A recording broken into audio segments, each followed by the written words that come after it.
Hello दोस्तों, नमस्कार। मैं हूं डीके और आपका maths with DK YouTube channel पर स्वागत है। तो यहाँ पर साइंस की प्रैक्टिस चल रही है। साइंस की प्रैक्टिस यानी इसमें फिजिक्स, केमिस्ट्री, बायो तीनों के क्वेश्चन उठाए जाएंगे और उससे और जो भी ऑप्शन उसमें मिलेंगे वहाँ से उससे रिलेटेड अगर कोई फैक्ट है तो उसको भी साथ में इंक्लूड करते हुए आगे बढ़ा जाएगा। तो चलिए ज़्यादा कुछ बात किए बगैर हम आज का अपना पहला क्वेश्चन स्टार्ट करते हैं और ये इस सीरीज़ का थर्ड क्वेश्चन है। तो पहला क्वेश्चन है कि इंसुलिन की खोज किसने की थी।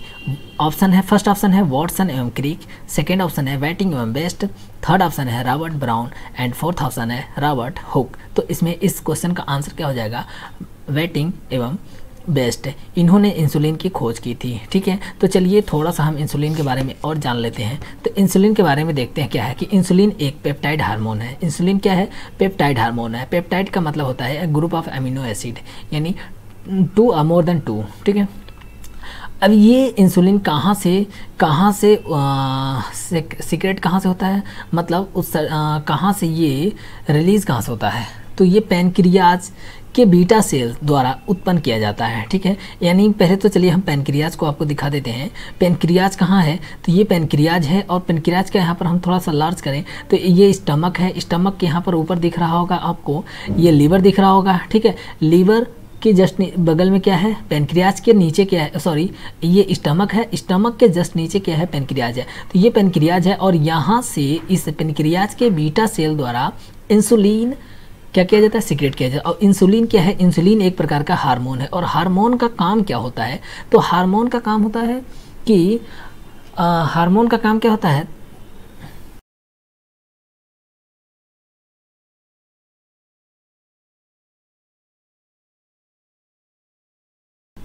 तो हार्मोन का काम होता है कि कोई भी केमिकल रिएक्शन, यानी हमारे बॉडी में जितने भी केमिकल रिएक्शन हैं उनको क्या करना, उनको रेगुलेट कराना। तो चलिए थोड़ा सा इंसुलिन के बारे में और बता देते हैं कि इंसुलिन क्या है, कि ये पेप्टाइड हार्मोन है। ठीक है, ये तो बता चुके हैं। और कहाँ से ये यानी बीटा सेल द्वारा क्या होता है, पेनक्रियाटिक इनलेट से ये रिलीज होता है। ठीक, और उसके बाद से और इसका काम क्या होता है, तो it regulates the metabolism of carbohydrate, fat and protein. ये रेगुलेट करता है, क्या रेगुलेट करता है, तो metabolism of carbohydrate, carbohydrate, fat and protein का मेटाबॉलिज्म। अब थोड़ा सा मेटाबॉलिज्म के बारे में बता देंगे तो आपको ये समझ में आ जाएगा मेटाबॉलिज्म क्या होता है। तो मेटाबॉलिज्म जो है कि उपापचय जीवों में जीवन यापन के लिए होने वाली रासायनिक प्रक्रिया को कहते हैं। यह प्रक्रिया जीवों को बढ़ने और प्रजनन करने, अपनी क्षमता को बनाए रखने और उनके पर्यावरण के प्रति सहज रहने में मदद करती है। ठीक है, कहने का सिंपल सा ये मतलब है कि ये उपापचय जो होता है, जैसे कि देखो क्या होता है, प्लांट्स क्या करते हैं, वो फोटोसिंथेसिस करते हैं। तो जो उनके अंदर केमिकल प्रोसेस होता है उसको आप उपापचय की तरह से या मेटाबॉलिज्म की तरह से आप उसको मान सकते हैं। ठीक है, तो ये इसका काम हो गया। ठीक, अच्छा इसमें ये कैसे, यानी कार्बोहाइड्रेट और ये फैट्स एंड प्रोटीन, इन सबको ये कैसे इसका मेटाबॉलिज्म कैसे होता है,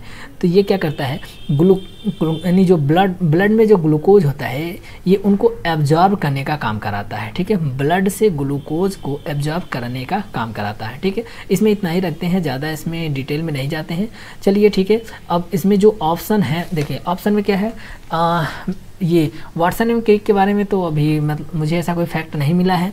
सी वाले में रॉबर्ट ब्राउन, तो रॉबर्ट ब्राउन से रिलेटेड देख लेते हैं अगर कोई फैक्ट है। तो रॉबर्ट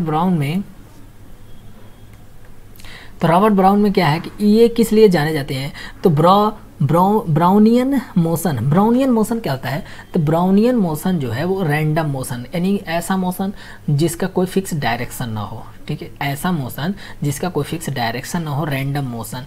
तो इन्होंने इस चीज़ के बारे में बताया था, रैंडम यानी ब्राउनियन। चलिए इसको मैं थोड़ा सा दिखा देता हूँ, दिखा दूंगा तो ज़्यादा समझ में आएगा।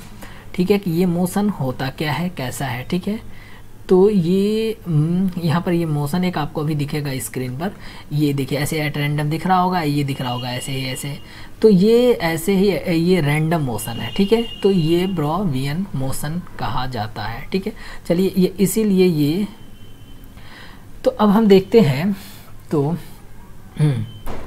नेक्स्ट क्वेश्चन अपना देखते हैं क्या है। हाँ, नेक्स्ट क्वेश्चन देखते हैं, जस्ट एक मिनट। हाँ ठीक है, नेक्स्ट क्वेश्चन देखते हैं।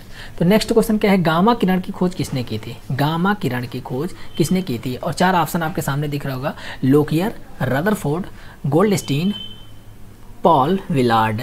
क्या है? लोकियस, रदरफोर्ड, गोल्डस्टीन, पॉल विलार्ड। ठीक है, चलिए इसका आंसर क्या हो जाएगा, यानी गामा किरण की खोज किसने की थी? पॉल विलार्ड ने की थी। ठीक है, तो थोड़ा सा हम इसके बारे में और देख लेते हैं। गामा किरण में यह एक इलेक्ट्रोमैग्नेटिक रेडिएशन है जो रेडियो एक्टिव एटम की, यानी कहाँ से निकलता है? ये सभी एटम से नहीं निकलता है, ये सिर्फ उन एटम से निकलता है जो रेडियो एक्टिव होते हैं, जिनमें बहुत सारी रेडियो एक्टिव वे एटम होते हैं जिनमें अपने आप रेडिएशन होता है। जैसे कि रेडियम आप देखे होंगे, एक घड़ी में भी रेडियम लगा रहता है। बहुत पहले उसमें क्या होता था, उसको थोड़ा अंधेरा करते तो वहाँ पर क्या होता था, उजाला दिखता था। तो वो एक तरह से वो रेडिएशन ही है। ठीक है, तो ये कहाँ से, और ये जो भी यानी कहाँ से, एटम के न्यूक्लियस से रिलीज होता है। तो वहाँ से 3 तरह के कण रिलीज होते हैं, अल्फ़ा, बीटा एंड गामा। तो अल्फ़ा रेज के बारे में रदरफोर्ड जी ने बताया था, बीटा रेज के बारे में हेनरी बैक्यूरेल ने बताया था, और गामा रेज के बारे में पॉल विलार्ड ने बताया था। ठीक है, थोड़ा सा रदरफोर्ड जी के बारे में देख लेते हैं। तो रदरफोर्ड जी, अल्फ़ा रेज की खोज किसने किया था? यानी रदरफोर्ड जी ने। प्रोटॉन की खोज किसने किया था? रदरफोर्ड ने। तो यहाँ पर एक ट्रिक होता है कि ईंटा पर नाचे, ईंटा पर नाचे, ई से हो जाएगा इलेक्ट्रॉन, टा, तो टा का मतलब हो जाएगा थॉमसन। ठीक है, थॉमसन, ईंटा इलेक्ट्रॉन का थॉमसन, पर का मतलब हो जाएगा प से प्रोटॉन, और रस हो जाएगा रदरफोर्ड। ठीक है, ईंटा पर नाचे, नाचे का मतलब ना से हो जाएगा न्यूट्रॉन, और च से हो जाएगा चैडविक, यानी ईंटा पर नाचे का मतलब हो जाएगा।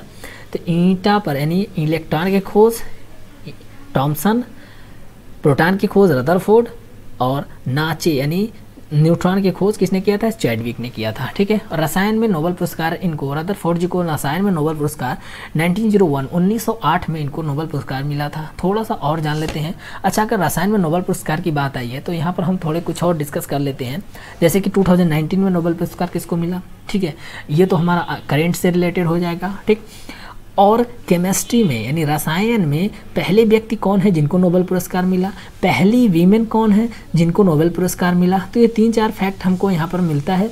और एक क्वेश्चन और बन जाता है कि पहले रसायन विज्ञान में 2 बार नोबेल पुरस्कार पाने वाले कौन है? तो ये 3-4 क्वेश्चन इसमें बनते हैं जिसको मैं यहाँ पर इंक्लूड किया हूँ। तो रसायन के क्षेत्र में पहला व्यक्ति जिसे नोबेल पुरस्कार मिला, रसायन के क्षेत्र में पहला व्यक्ति यहाँ पर हो जाएगा, हाँ, रसायन के क्षेत्र में पहला व्यक्ति जिसे नोबेल पुरस्कार मिला वो कौन है? तो वो है जैकोबस। कौन है? Jacobus Henricus. ठीक है, और रसायन विज्ञान के क्षेत्र में पहली औरत नोबेल पुरस्कार प्राप्त करने वाली पहली औरत कौन है? तो वो है मैडम क्यूरी। ठीक है, मैरी क्यूरी या मैडम क्यूरी के नाम से भी जाने जाते हैं। ठीक है, रसायन विज्ञान में 2 बार नोबेल पुरस्कार प्राप्त करने वाले कौन है? Frederick Sanger. कौन है? तो फ्रेडरिक सेंगर हैं। ये रसायन विज्ञान में 2 बार इनको नोबेल पुरस्कार मिला है। ठीक है, उसके बाद से और थोड़ा सा देख लेते हैं। रसायन विज्ञान में अब तक कुल 5 औरतों को नोबेल पुरस्कार दिया जा चुका है। ठीक है, जिसमें लास्ट जिनको मिला है 2018 में वो है फ्रांसिस अर्नाल्ड। इनको 2018 में नोबेल प्राइज मिला है। ठीक है, वीमेन की बात कर रहे हैं। ठीक, चलिए थोड़ा सा और देख लेते हैं। थोड़ा सा हम इसमें और दिखाते हैं कुछ आपको। यानी 2000 जो 19 में है उनको दिखा देते हैं। ठीक, तो 2019 में जो नोबेल पुरस्कार पाने वाले हैं ये 3 लोग हैं। तीनों लोगों का पुरस्कार कैसे डिस्ट्रीब्यूट हुआ है? तो तीनों लोग 1/3 आपस में ये लोग डिस्ट्रीब्यूट किए। अच्छा, नोबेल प्राइज डिस्ट्रीब्यूट करने का तरीका जो होता है वो डिसाइड करती है कमेटी। कैसे डिसाइड करती है? जैसे कि अब 2 लोग मिलकर कोई एक चीज़ के बारे में बताए हैं और एक तीसरे बंदा है जो वो सिर्फ मतलब उसका ज़्यादा पार्टिसिपेशन है। तो कभी कभी ऐसा होता है कि एक को आधा दे दिया जाता है और आधे में से 2 लोगों को डिस्ट्रीब्यूट कर दिया जाता है। मैक्सिमम 3 लोगों को ही नोबेल प्राइज में, यानी एक नोबेल प्राइज मैक्सिमम 3 लोगों को ही दिया जाता है। ठीक है, तो इसमें देख लेते हैं 2019 में जो केमिस्ट्री में नोबेल प्राइज पाने वाले हैं क्या है? ये जॉन गुडेनफ। इनको 1/3 यानी ये सब लोग इनको यानी इन तीनों लोगों ने लिथियम आयरन बैटरीज के बारे में, यानी इसकी वो क्या है, लिथियम आयरन बैटरीज बनाई है। ठीक है, इसके लिए इनको क्या हुआ, 2019 की नोबेल प्राइज मिला। ठीक है, तो पहले कौन है? तो जॉन गुडेनफ। सेकेंड कौन है? M Stanley Whittingham and Akira Yoshino, Akira Yoshino. तो ये 3 लोग हैं, 3 लोगों को फ़ोटो आप लोगों को दिख रहा होगा स्क्रीन पर। दिख रहा कि नहीं दिख रहा, एक बार मैं भी चेक कर लूँ। ठीक है, दिख रहा है। तो ये 3 लोग हैं। ओके, और इसमें कोई चीज़ बताने वाला है, देख लेते हैं अगर और कोई चीज़। हाँ, ये एक और फ़ोटो दिख रहा होगा आपके स्क्रीन पर। ये हैं जैकबस हेनरिकस। इनको 1901 में, यानी ये पहले हैं जिनको केमिस्ट्री में 1901 में नोबेल प्राइज़ मिला। ठीक है, अच्छा, और इनके बारे में कुछ और देख लेते हैं। चलिए ठीक है, बस इसमें इतना ही रखते हैं। वीडियो को ज़्यादा लेंदी नहीं बनाते हैं, छोटा छोटा रहेगा तो अच्छा रहेगा।